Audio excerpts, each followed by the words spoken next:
Magandang gabi 'no, magandang umaga, nasang panig tayo ng mundo, ayan. Sana po ay nasa maayos kayong kalagayan sa pagpapanood ng bagong video nating ito ngayon. Ayan, ayusin lang natin ang camera. Okay po, at ngayon po Biyernes pa rin ha. Ito na ang inyong second reading for the day, situational reading. Ano. Salamat po sa lahat ng mga nagpa-reading ha. Thank you so much po. Medyo siguro nararamdaman niyo na napagod na tayo. No? Medyo nakarami-rami na. Ayan. Meron na lang tayong iniintay na isa. Okay po. And then meron tayong the devil. Oh, wow. Okay. Tingnan pa natin ha. And meron tayo ditong 8 of Cups. Okay po. 5 of Cups. Okay. Meron tayo ditong Knight of Cups. Meron tayong Ace of Swords. Okay.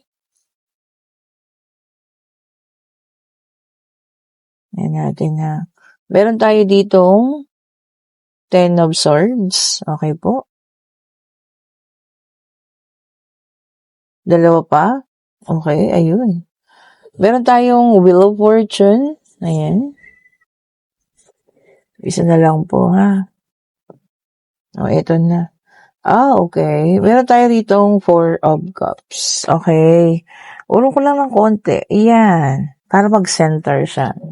Okay po, so nakikita natin dito, no? Merong definitely, tapos na kayo, painful ending. Okay.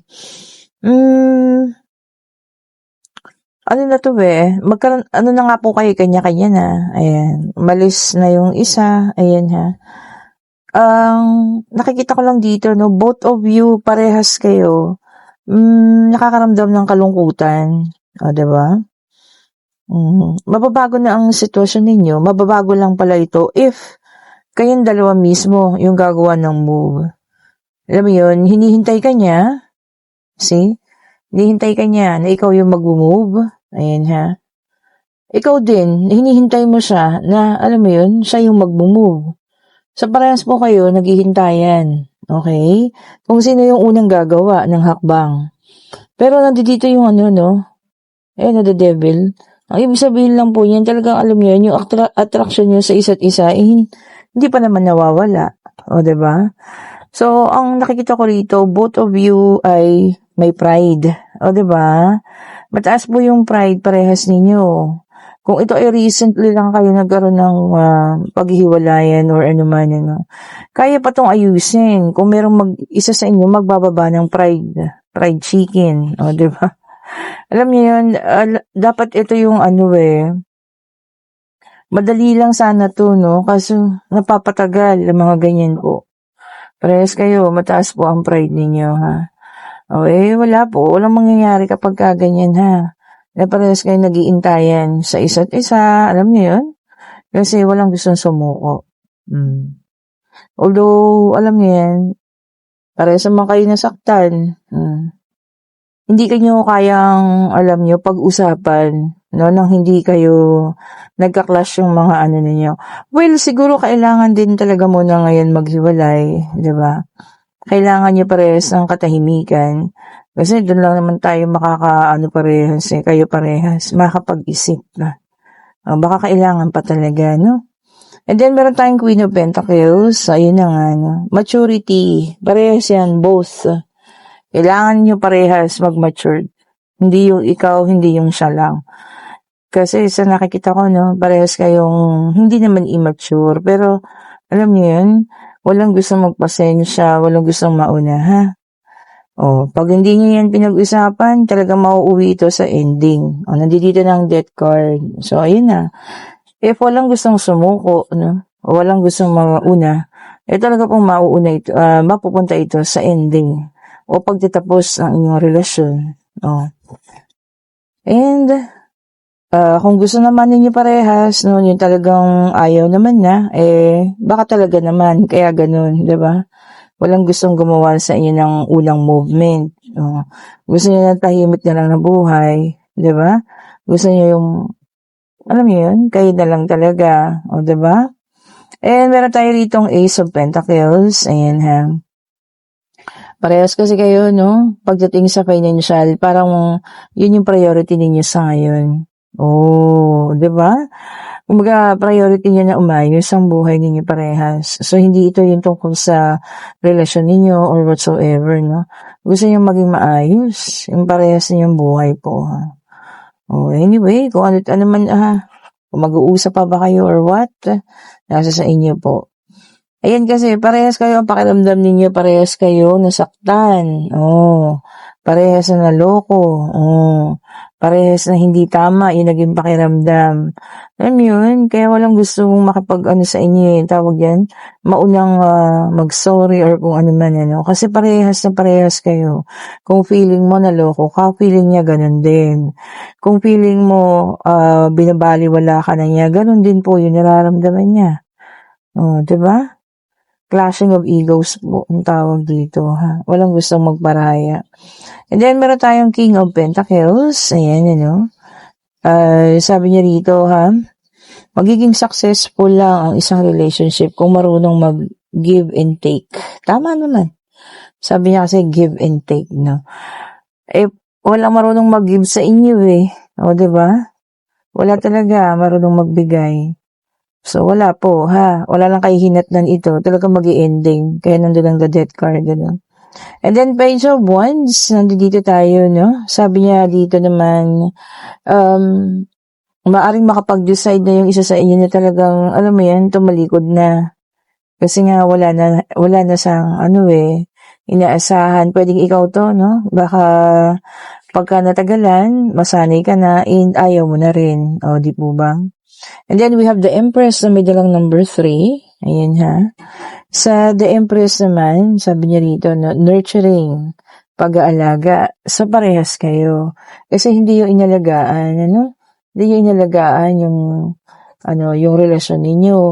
Kumbaga, parang sa inyo kung mag-work, okay? Kung hindi, okay pa rin. So, ganun. Walang nag-alaga. Parehas kayong bahala na kung magiging okay. At ngayon, nagkaroon na ng problema. So, ayun na po. Wala rin gustong umayos sa inyo. O, 'di ba? Walang gustong mauna. Yun lang. So, naghihintayan kayo. Wala pong mangyayari, ha. And ito para sa iba naman. Meron tayong 9 of Swords, Air sign, Gemini, Libra, and Aquarius.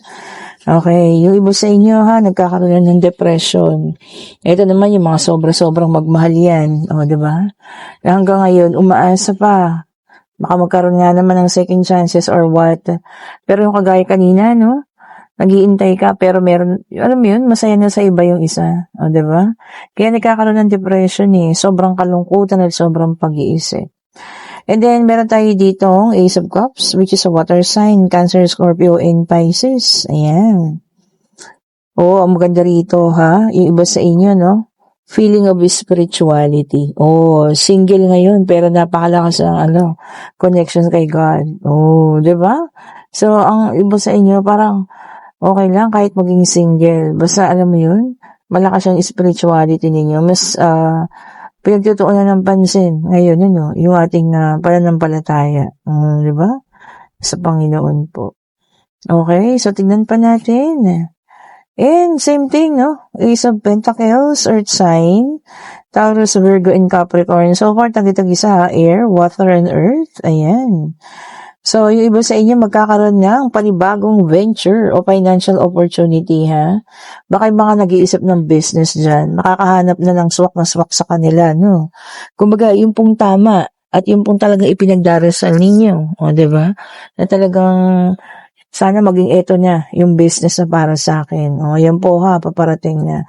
And then, yung ating pang-apat, we have the 10 of Cups, ayan, water sign ulit, Cancer, Scorpio, and Pisces. Oh, happy family. Oh, yan naman ang gusto ng lahat. Oh, 'di ba? Masaya ang pamilya. Oh, yan po, ha. Siguro within this weekend, baka merong, tawag dito, aalis kayo, ganyan, mamamasyal, ayan. Yung mga padre de pamilya, mga ama, spend the time with the family. Oh, 'di ba? Masaya lang. Yun ang maganda. So, keep it that way po, ha. Sana, lahat ng pamilya ganyan. Para hindi nagkakaroon ng pagkasira, di ba? pagka wala ng pagmamahalan sa isa't isa, di ba? So, panatilihin po ang pagiging masaya po ng ating buong pamilya. And then, meron tayo ditong the Hierophant, Earth sign. Ayan, Earth sign ulit siya.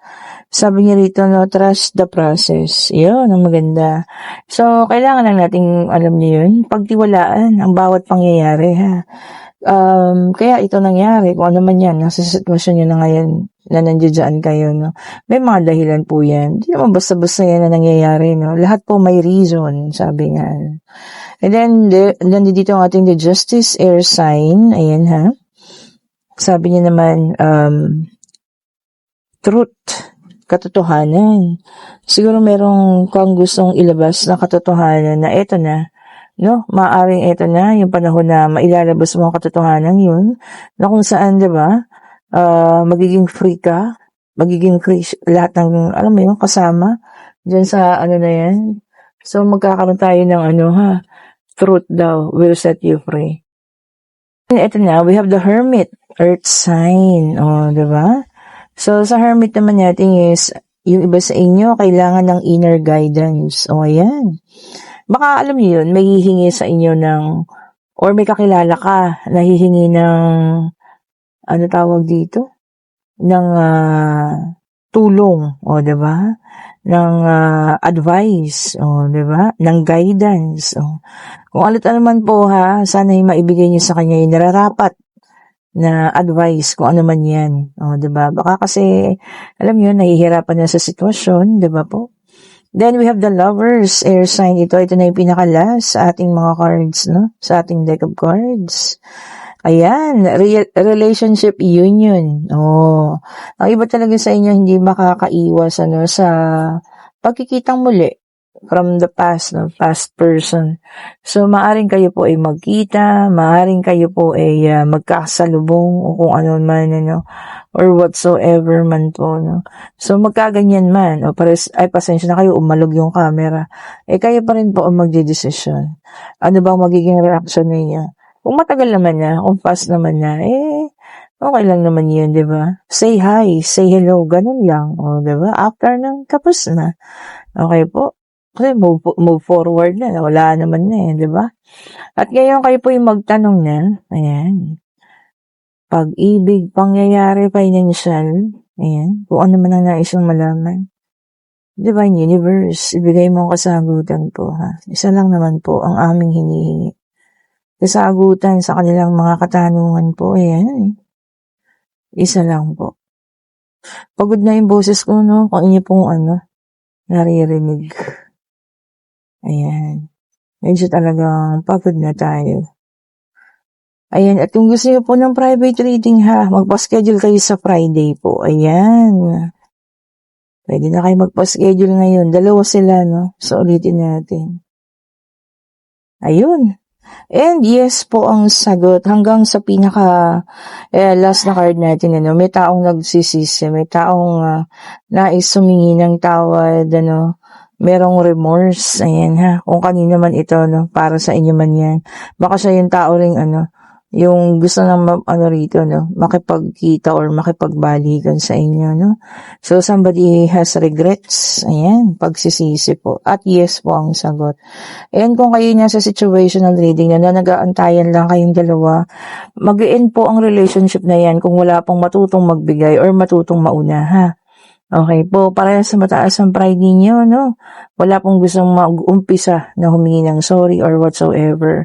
Anyway, kung ayaw nyo naman na talaga parehas, diba? Or talagang hindi nyo na gusto rin ng isa't isa at gusto nyo ng, alam nyo yan, tapusin. Nasa sa inyo naman po, So yun, idire-diretso nyo na. Huwag na kayong mag-usap or whatsoever po, Kasi wala na kayo talagang mahihintay kasi parehas kayo Parehas na parehas po kayo. Ayan, kung nagugustuhan yung ating reading, pa-like, pa-share, pa-subscribe, and hit the notification bell po para lagi kayong updated sa mga bagong videos na release natin.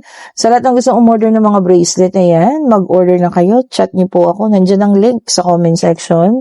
Pati po ng ating perfume, ayan po And thank you so much pong muli. Have a great evening. Happy Friday po sa lahat Bye-bye po sa inyo.